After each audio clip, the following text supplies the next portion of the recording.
फिर आप दोनों ने क्या सोचा है नताशा और अमार के बारे में? बस कुछ चीजें फाइनलाइज करने जा रहे हैं, तुम तैयार रहना, किसी न किसी दिन मिठाई लेकर आ जाऊंगी। देख लेना सीमी, पहले काफी देर हो चुकी है।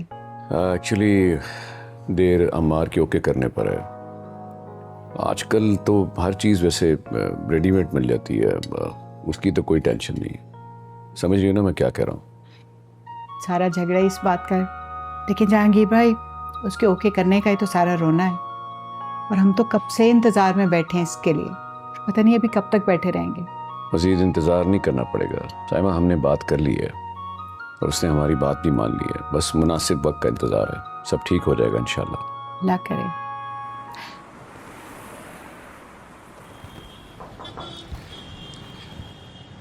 डैड आपने बुलाया मुझे? हाँ बेटा आओ, बैठो।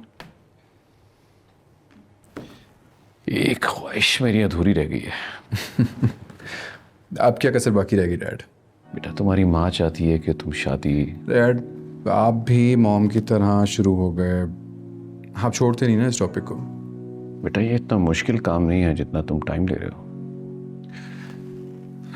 डैड मैंने आप लोगों के कहने पे ऑफिस ज्वाइन किया, दिन के 12 घंटे यहाँ पे देता हूँ मैं। अब जो 4 पल ज़िंदगी में सुकून के रह गए हैं, आप चाहते हैं वो भी किसी को बेच दूँ। मुझे बताएं ना, मैं ऐसा क्या करूँ कि वो खुश हो जाए? मैंने ऐसा क्या कह दिया? बेटा मैं तो सिर्फ ये चाहता हूँ कि तुम्हारी बेहतरी हो हर काम में। जिस लड़की को मैं ज़रा सा भी पसंद नहीं करता, उस लड़की के साथ आप मुझे कह रहे हैं कि मैं सारी ज़िंदगी अपनी गुजार दूँ मेरी बेहतरी के लिए। मुझे समझ नहीं आता कि पाकिस्तानी पेरेंट्स के साथ मसला क्या है। बच्चा बड़ा हो जाए तो एक अच्छी यूनिवर्सिटी में चले जाओ, जब अच्छी यूनिवर्सिटी में चला जाए तो फिर ये कहने लग जाए कि अच्छी जॉब या बिज़नेस कर ले, जब अच्छी जॉब या बिज़नेस कर ले और पैसे कमाने लग जाए तो शादी कर ले, और जब शादी कर ले तो फिर औलाद भी होनी चाहिए। डैड आपने मुझसे पूछा था ना मैं क्या चाहता हूँ, मैंने आपको बताया था कि मैं क्या चाहता हूँ,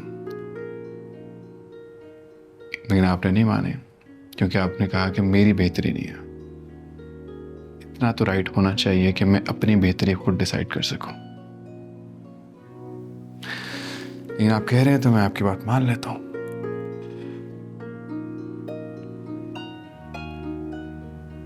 एक्चुअली you're राइट।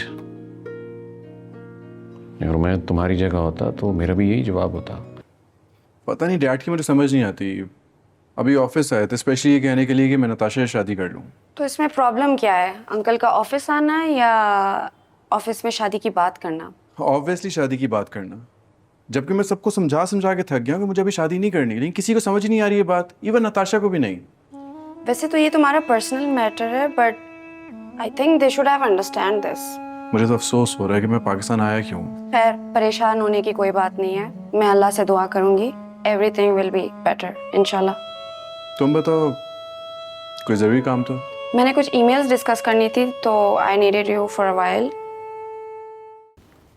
ये तुम इतने बदतमीज कब से हो गए? क्या किया मैंने? तुम्हें डैड से कैसे बात की है? I didn't say anything wrong. तुम ये मत भूलो कि वो तुम्हारे बाप है और वो सिर्फ तुम्हारा बाप। सिर्फ और सिर्फ मेरे भले के लिए कर रहे हैं जो भी कर रहे हैं ना, लेकिन ये कैसा भला है जो सिर्फ और सिर्फ आप लोगों को नजर आ रहा है, मुझे नजर नहीं आ रहा। मैं मजीद इमोशनल ब्लैकमेल नहीं होगा। तो क्या करोगे? बोलो क्या करोगे? मैं वापस यूएस चला जाऊंगा। वहाँ खुश था मैं, किसी को ना सवाल का जवाब देना पड़ता था ना इतने सवाल होते थे। मुझे समझ नहीं आ रहा आप लोग चाहते क्या हैं?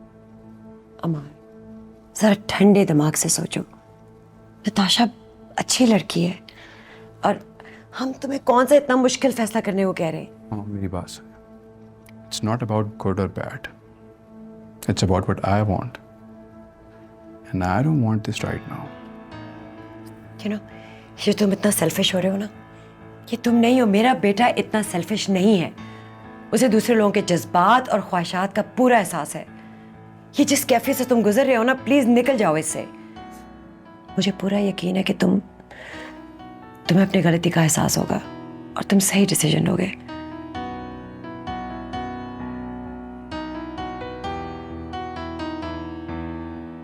देखिए फातिमा फैंग पीर से जुमा रात 7 बजे, क्योंकि मैं ग्रीन हूं।